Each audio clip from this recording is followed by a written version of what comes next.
والذی نفسی بیدہ لتأمرن بالمعروف ولتنہون عن المنکر او لیوشکن اللہ ان یبعث علیکم عقابا منہ ثم تدعونہ فلا یستجاب لکم۔ ترمذی شریف کی حدیث ہے 2169 نمبر پہ۔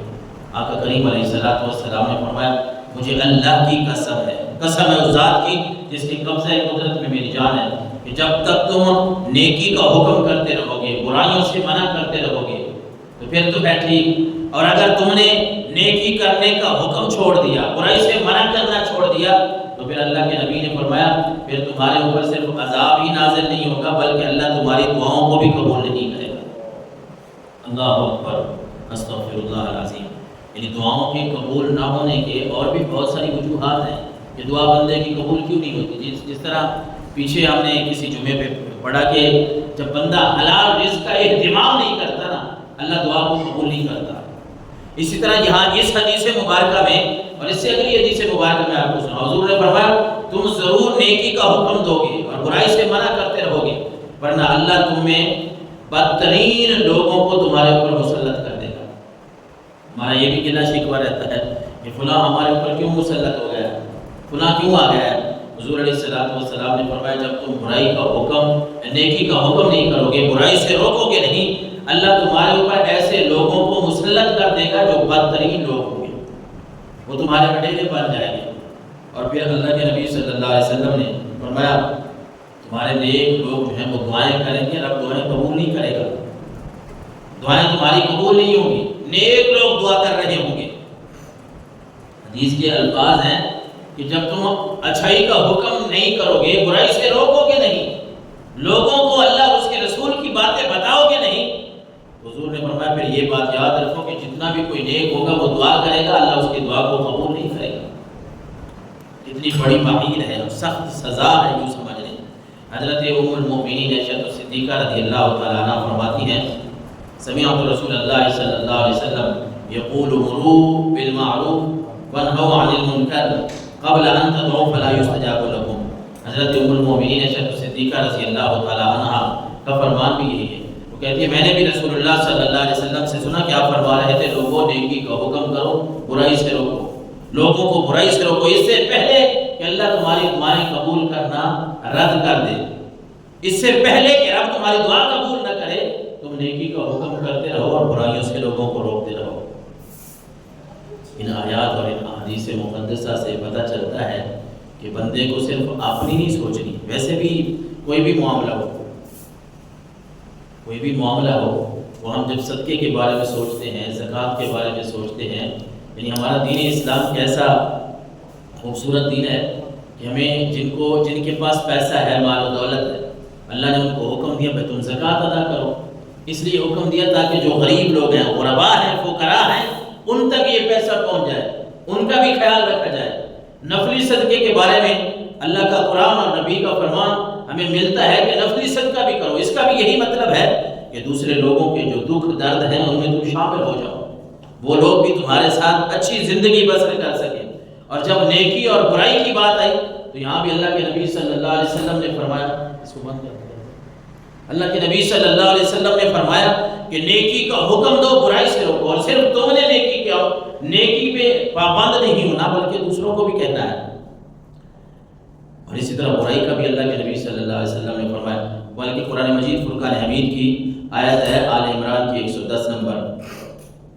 کنتم خیر امت مخرجت للناس تأمرون بالمعروف وتنہون عن المنکر وتؤمنون باللہ۔ اللہ تبارک و تعالیٰ نے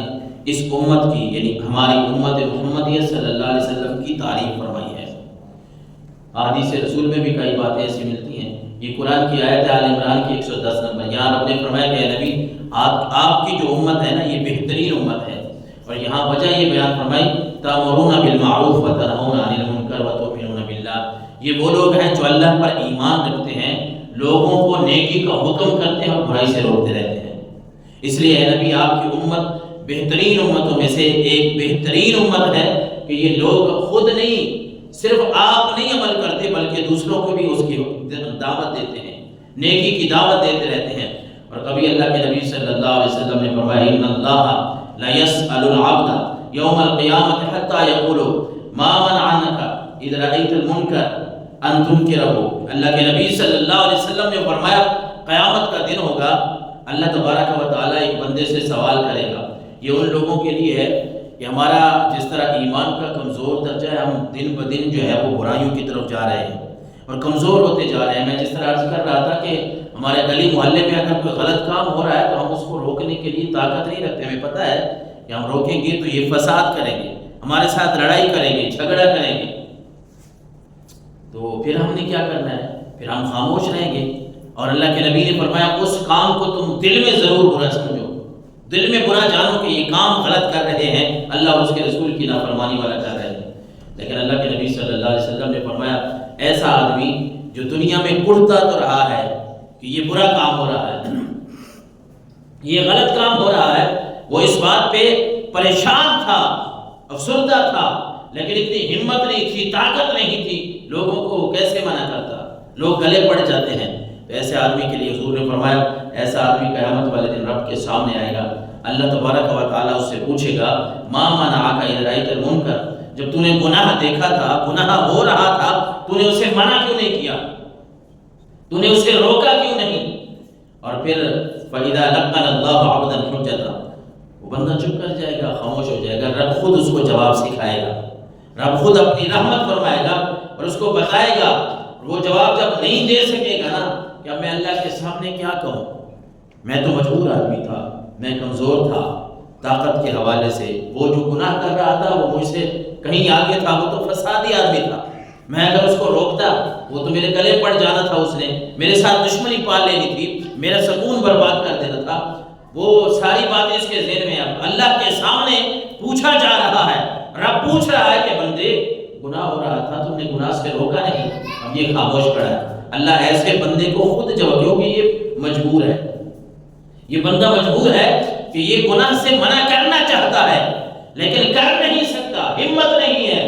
اگلا بندہ سننے کے لیے تیار نہیں ہے۔ تو اللہ کے نبی نے فرمایا اللہ اس کو جواب سکھائے گا اور رب کے سامنے یہ عرض کرے گا یا ربی رجوتک وفرغت من الناس، اے اللہ مجھے اس بندے سے ڈر لگتا تھا اور تیری رحمت کی امید تھی، میں تیری رحمت کی امید تھی مجھے کہ مجھے اللہ اس بارے میں پوچھے گا نہیں،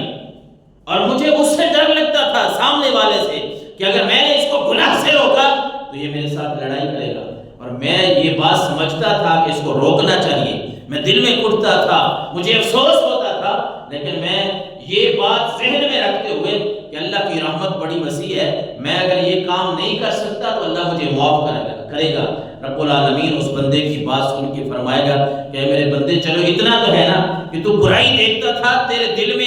پریشانی آتی تھی، تو افسردہ ہوتا تھا، لہذا اس بارے میں تو اس سے کوئی گلہ نہیں ہے، جا تیرے اس گناہ کو ہم نے معاف کر دیا ہے۔ مطلب یہ ہے کہ بندے جتنی طاقت ہے نا اتنا تو کرنا چاہیے،